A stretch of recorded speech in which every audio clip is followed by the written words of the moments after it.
Governments printed poop, mountains of it. That's the core reason gold exploded in price. When you flood the world with endless poop coins, each individual poop coin becomes worth less. So smart people start sprinting towards something that can't be printed, can't be faked, can't be inflated. Gold, imagine the world economy is a giant zoo toilet. Normally, there's balance. Poop goes in at a reasonable rate. Water flushes it away. Everything functions. But starting around 2008 and going absolutely bonkers in 2020, governments, especially the United States, started dumping poop into the system nonstop. Financial crisis. Print trillions. Pandemic. Print more trillions. Banks failing. Print even more trillions. The money printer went from occasional use to running nonstop on maximum overdrive. When you flood the toilet with that much poop, it overflows. It spills everywhere. And when people see the poop rising around their ankles, they panic. They look for the lifeboat. That lifeboat is gold. Gold has been floating for 5,000 years, while empires and currencies drowned in their own economic poop. Gold can't be printed. You can't create it out of thin air. Gold has to be dug out of the ground with sweat, machines, explosions, and massive investment. It's real. It's physical. It's limited. And when everything else is fake, printed paper promises, real becomes incredibly valuable. Inflation kicked in hard. Not the fake numbers, the government reports. Real inflation, the kind where your grocery bill doubles, your rent skyrockets, and that dollar in your pocket buys half of what it did 3 years ago. Why? Because there are 10 times more dollars floating around chasing the same amount of actual stuff. More poop coins, same amount of bananas. Each poop coin buys fewer bananas. Your purchasing power evaporates. So people start thinking, oh, what actually holds value when my currency is being devalued by my own government? What stays solid when everything else is melting? Gold? Gold. Every single time throughout human history, when currencies collapsed, when empires fell, when wars destroyed economies, gold retained value. The people holding gold survived. But it's not just individuals waking up. Countries are panicking too. For decades, central banks were actually selling their gold reserves. They believed in the dollar system, in modern finance, but something changed. Around 2010, central banks completely reversed course. They started buying gold. Not small amounts. Massive, record-breaking amounts. China has been vacuuming up gold like a giant magnet. Russia bought so much they became one of the top holders on the planet. India, Turkey, Poland, Hungary, all stacking gold bars in their vaults, like they're preparing for economic Armageddon. And here's the thing. Central banks have access to information. We don't. They have economists, analysts, intelligence agencies, and they're buying gold. That should tell you everything. Why would a central bank buy a non-yielding asset that just sits in a vault unless they believed the current system is in serious trouble? They're buying insurance. They're preparing for a world where the dollar isn't kinged anymore, where trust in fiat money breaks down. Gold is their escape pod.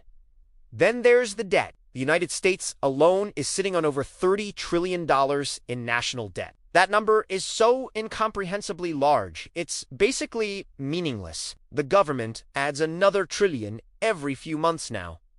And how do they pay for it? They borrow more money by issuing bonds, promising to pay back with interest money they don't have. For years, other countries bought those bonds, trusted America's ability to pay. But recently, those countries started saying no thanks. China has been dumping U.S. debt.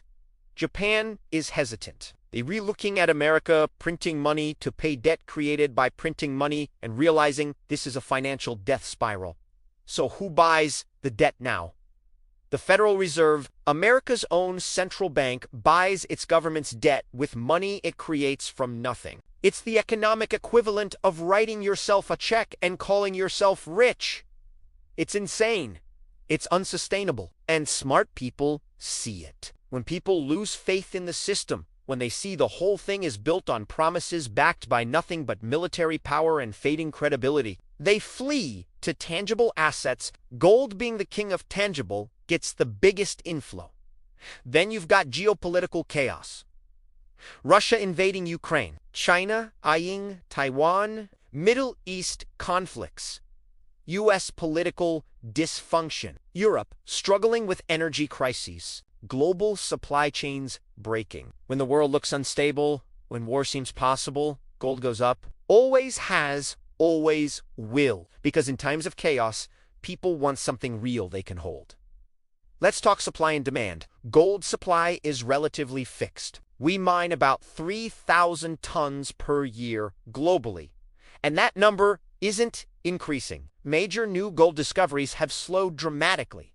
The easy-to-reach gold has been found. What's left requires digging deeper, spending more money, dealing with more obstacles. Meanwhile, demand is exploding from every direction.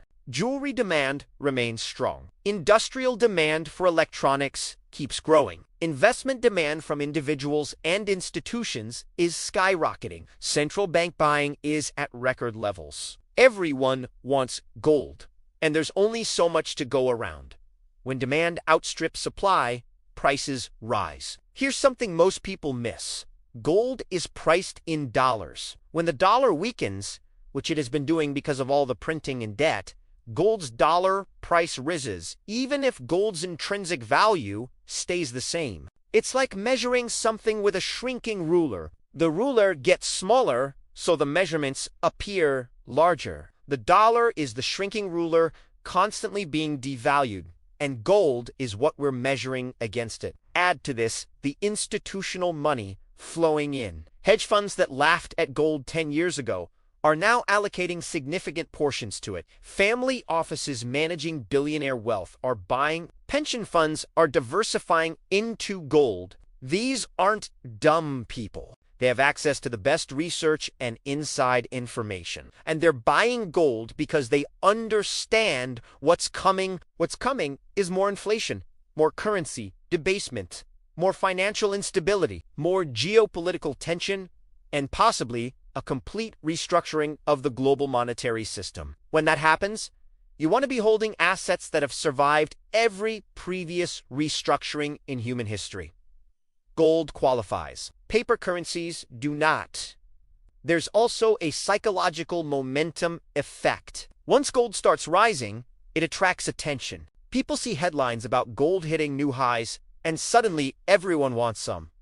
Fear of missing out kicks in. This creates a feedback loop where rising prices attract more buyers, which pushes prices higher, which attracts even more buyers. People ask, but gold doesn't pay dividends, doesn't generate cash flow, just sits there. Why buy it? Because gold isn't an investment in the traditional sense. It's insurance. It's a store of value. It's protection against monetary chaos. You don't buy fire insurance expecting your house to burn down, but you're really glad you have it if it does. Gold is financial fire insurance. And let's be honest, the economic house is looking pretty flammable right now. Debt levels are unprecedented. Money printing is out of control. Trust in institutions is collapsing. Geopolitical stability is deteriorating. The system is under more stress than any point since World War II. So gold went up because reality caught up with fantasy. The fantasy was that governments could print unlimited money without consequences, borrow unlimited amounts without paying back, and keep the party going forever. Reality is that actions have consequences. Debt must be paid or defaulted on, and empires eventually fall. Gold is reality. Paper is fantasy. And right now, people are waking up to which is which. Is gold done rising? Maybe not. If we get another financial crisis, if major banks collapse, if war spreads, if the dollar loses reserve currency status, gold could double or triple from here. Or maybe everything magically fixes itself. But betting against gold now is betting that the people in charge suddenly become responsible and competent. History suggests that's not a great bet. Gold exploded because the world finally noticed we're floating in a toilet overflowing with government-printed poop. And when you're drowning in poop, you grab onto the one thing that floats: gold. That's why the price went vertical. That's why it'll probably keep going up. And that SY smart money has been stacking it while everyone else was buying meme stocks and hoping for miracles. Monkey ouchie.